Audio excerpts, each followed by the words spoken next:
Man, I love this place. The problem is we get so busy we don't take the time to experience everything this place has to offer. Okay. Whoa, what does that mean? What do I do? Just put it down. Just drop it down? Uh-huh. Shazam! Do we put any like special stuff on it? Actually, if I didn't have jeans on, I probably could go all the way down. Whoa, whoa! Ow! I'm nervous. Pull. I hit that thing! Yeah! Let me try some of that. You gotta get kind of Picasso with it. I can feel my lungs closing up.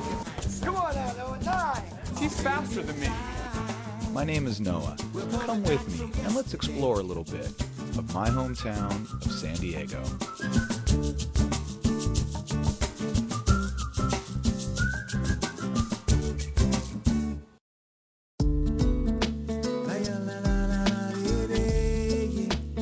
San Diego. Just today I found out that as a county, we are the southwesternmost county in the contiguous 48 states. How cool is that? Spread out over 4,500 square miles, San Diego is loaded with a ton of great neighborhoods.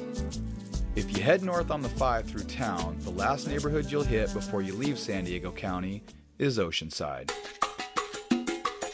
I must admit, as far as neighborhoods go, I didn't really know a whole bunch about Oceanside. So right away, I was pretty fired up to check out the area and learn about the history, which actually begins 4 miles east in the San Luis Rey Valley.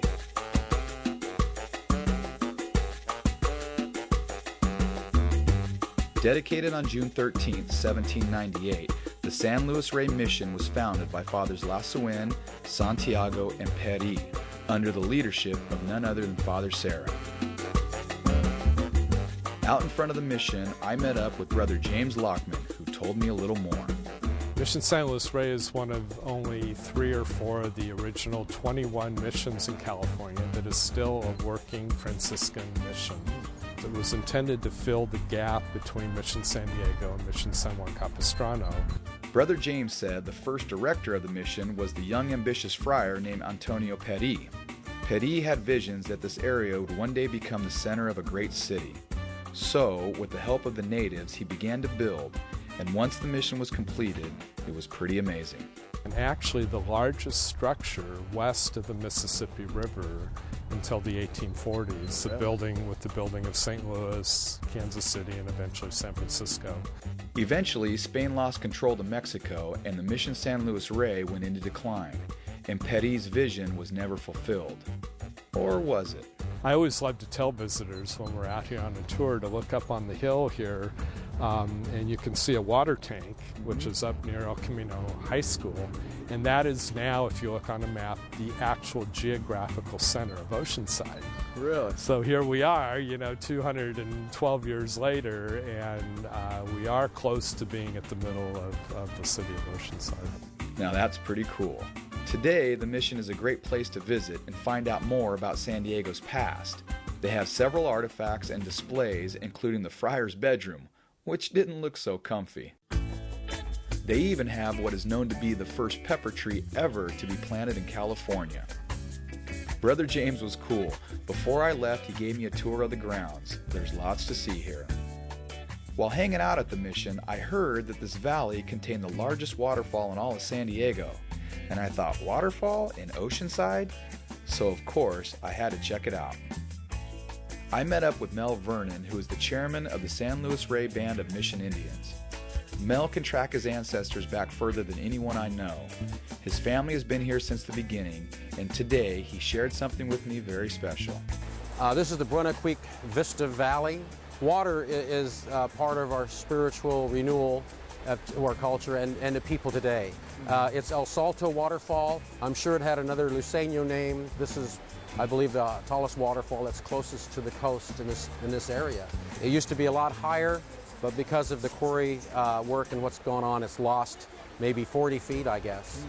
And I think it's very important to preserve what we can. It is part of the Portola expositions. It's in their notes that they did come through here, and they acknowledged that this was the Santa Sinforosa village site is what they named it, and the people were here. So hopefully this sacred site will be preserved, and I think it will be. It's just a matter of what comes around it next. It's beautiful, huh? Yes. Again, I was totally amazed at the rich history of this area. And if that wasn't enough, Mel took me just down the road from the waterfall to meet Shelley Hayes Carone, who lives in what is known to be the oldest adobe house in all of San Diego. We are on the porch of the Marone Adobe, which was built in 1842. Our land grant to our family was applied for in 1839. It was 13,311 acres. Descendants of the family have always lived here.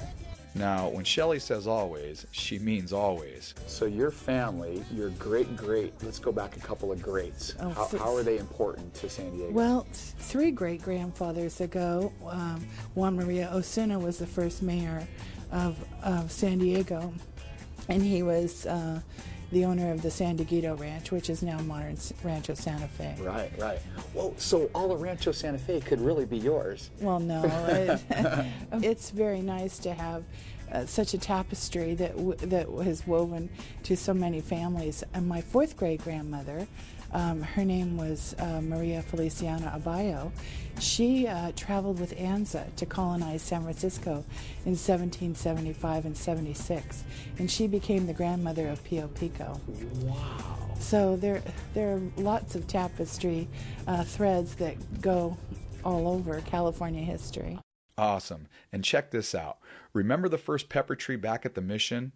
Well, the pepper trees on Shelley's land are offshoots of that very same tree. And she even has journals that she can track back and show how Mel's great-great-great-grandfather was born under one of those trees. Now that's history. It was great hanging out with Mel and Shelley. I could talk with them all day. But now I thought I'd head towards the coast and see the Oceanside of Oceanside. My first stop was the Oceanside Harbor. If you're like me and you've never been to the Oceanside Harbor, you'll totally trip out. It's like a little wharf town you'd see in Maine or somewhere on the East Coast. A few little shops and something else I was looking for: a place to eat. I stopped into a restaurant that's been here for 40 years, Harbor Fish and Chips. Inside, I met the owner and longtime local Terry Cross, who told me how long he's been here. Born and raised, 1952. Born in Oceanside General, which isn't even there anymore. It's like, before there was a Tri-City. Tri-City was a drive-in then. Really? At Harbor Fish and Chips, they offer a variety of things, but one item they're really well known for. Fish tacos. I'm famous for my fish tacos, and it's like we all make everything handmade right here. Our own sauces, Really? Our own batter, chop our own coleslaw. We get it by the case. Everything here is handmade and fresh. Would you like to see how fish tacos created? Absolutely. Well, come on back this way. All right. Terry's enthusiasm propelled me into the kitchen, where Charlotte was teaching Fish Tacos 101. Hey, what kind of fish is this? This is Alaskan cod. Oh, nice. If it in the batter, Ooh, it's nice and thick. Is this like a special batter? of course. Okay. But we can't tell you the recipes. All right. Lay it in the oil. Oh, how easy is that? I'll try some. Okay, you go right Get ahead. busy here. These are big pieces of fish here.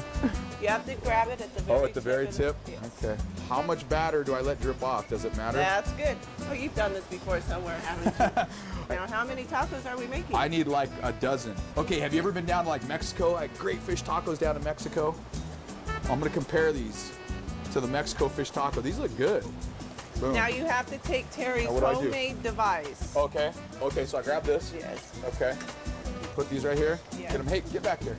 They're kind of moving. They're so fresh. All right. And then I just set it right on it? Yes. It's like I printed that thing so it'll cook both sides at the same time, which cuts my cooking time in half.